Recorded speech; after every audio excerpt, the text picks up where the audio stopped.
Assalamu alaikum wa rahmatullahi wa barakatuh. My name is Professor Mustafa Adejoro Rahim. You are welcome to week 6 on our facilitation series on ISL 102, Mosque in Islam. In today's presentation, we want to look at the attendance of women and children in mosque.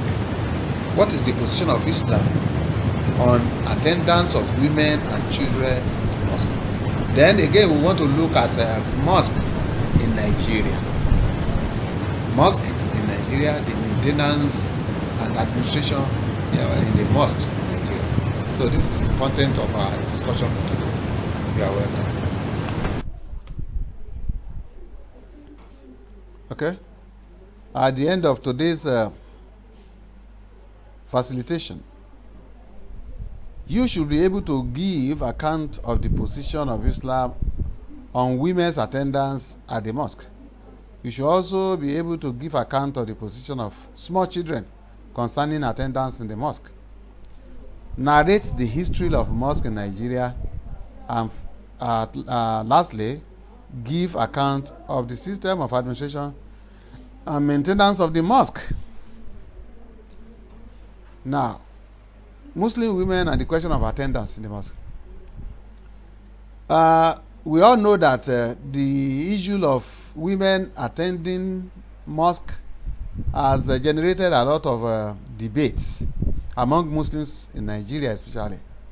Some people are in the opinion that it's not proper that women should enter mosque,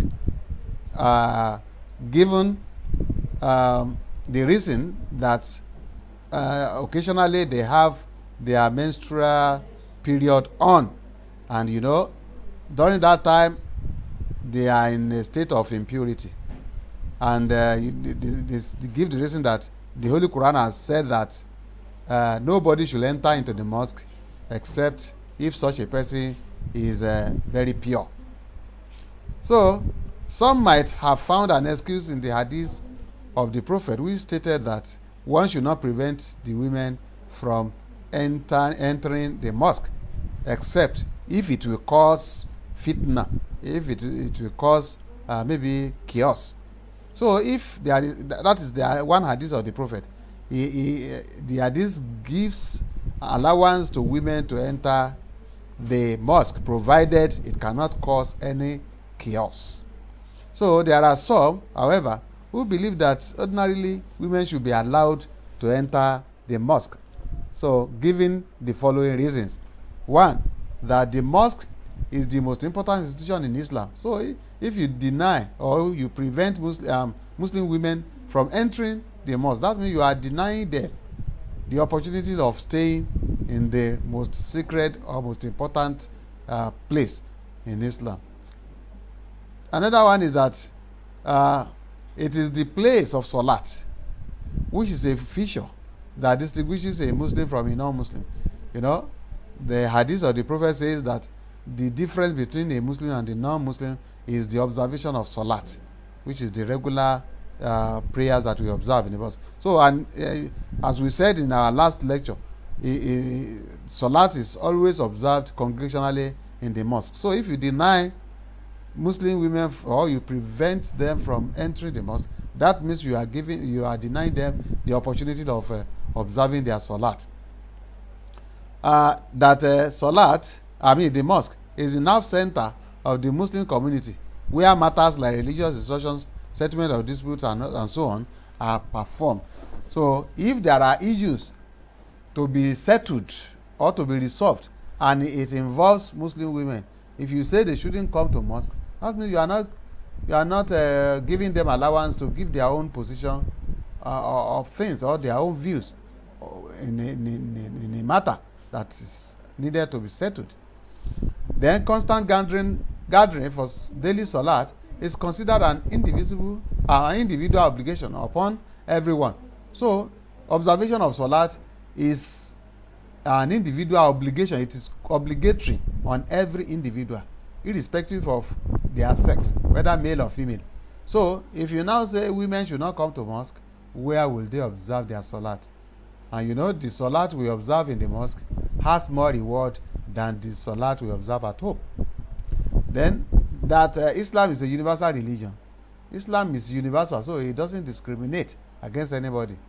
And in some verses of the Quran, you will hear, "O ye people, yeah, you are nas." That is calling people generally. He wouldn't say, "Yeah, you are mudhakirun or muannisun," maybe, "Oh you men, oh you women." No, you won't hear that. Quran will say, "Oh ye people." So some people use all these points to prove that women should be allowed to visit the mosque without any discrimination. Then permissibility of small children now. Islam does not forbid the small children from coming or from being carried into the mosque. That is basic. That is a fact that children are not prevented from coming to the mosque at all. For no reason should any child be prevented from entering the mosque. So, especially if it won't cause any distraction to those people that will be observing their salat. So, in fact, holding them during the salat is also allowed. That is, if you are on salat, you are allowed to even hold your child, to get hold of him, so that he won't be running all around. Then, since learning is also is fundamental to Islam, bringing the children to the mosque will facilitate their practical knowledge of salat and other activities there.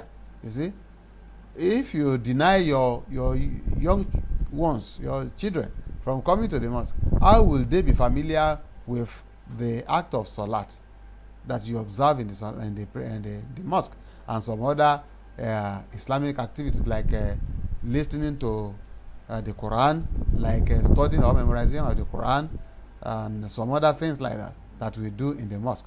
So if you don't allow your child or your children to come to the mosque, you are denying them all those things that they're supposed to know. So, history of the mosque in Islam, in Nigeria rather.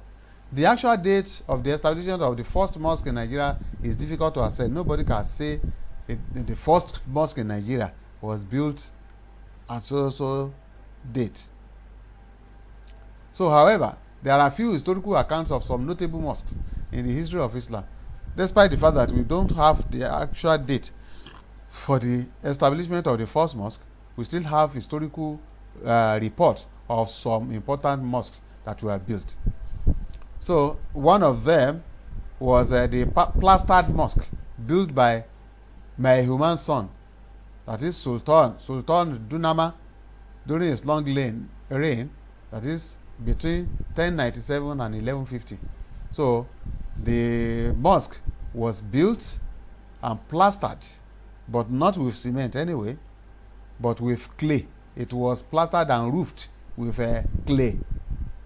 Then we have a very learned man called Abdullah Dili Bikuru, who was made the imam of that mosque, which was built during Dunama's period.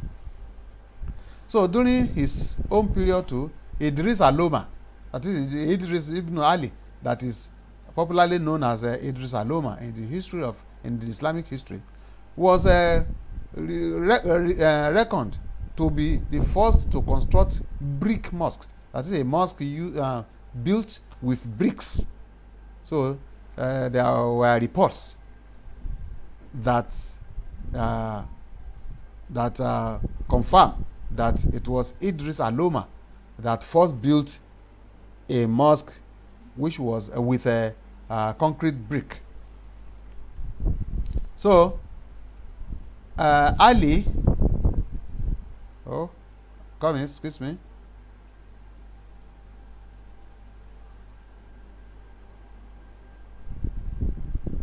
Ali, the ruler of Kano, nicknamed Ali Yaji, that is, we call him Ali Yaji, who ruled between 1349 and 1385, was reputed to have built a rectangular mosque under a tree And the 5 daily prayers were offered there on the advice of the Wangara people.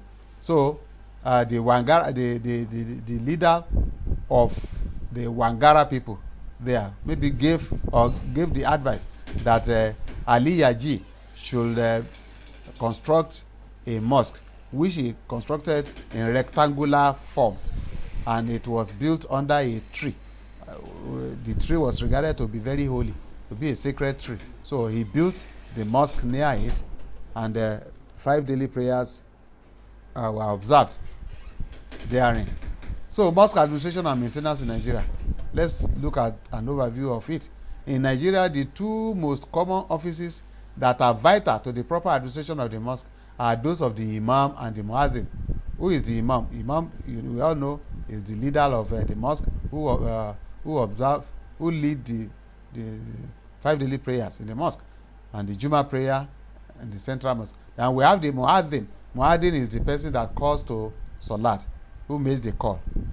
Then let's look at some of these offices. We have the office of the imam, and the function of imam include general